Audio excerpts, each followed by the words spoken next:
As far as pain and bleeding and symptoms from uterine fibroids, the indication for surgery is less clear. I would say most of the decision to do surgery is related to patient symptoms. Again, if conservative management has failed and the fibroids are progressing, it's reasonable to remove them surgically. Fibroids are also highly recurrent. Women who like to grow big fibroids like to grow big fibroids.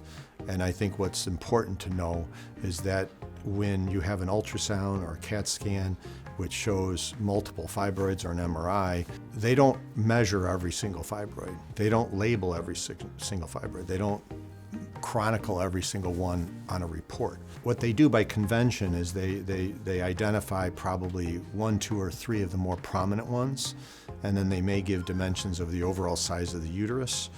And when we go into surgically remove fibroids, what I think is a common misunderstanding is that we're not going to remove every single fibroid. We're going to remove as many as we possibly can that are realistically, logistically possible to remove. But that always assumes that there's going to be microscopic or more than microscopic fibroids that are waiting in the wings, ready to kind of take over the blood supply of all the ones that have been left.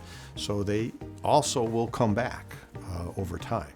So I think if you've completed your childbearing and you don't want to be plagued by those symptoms in the future, removing the whole uterus without removing the ovaries is probably something you should strongly consider.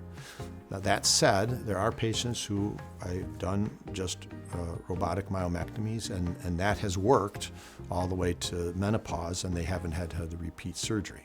So I think that decision process is really squarely volleyed back to the patient as far as what their preference is.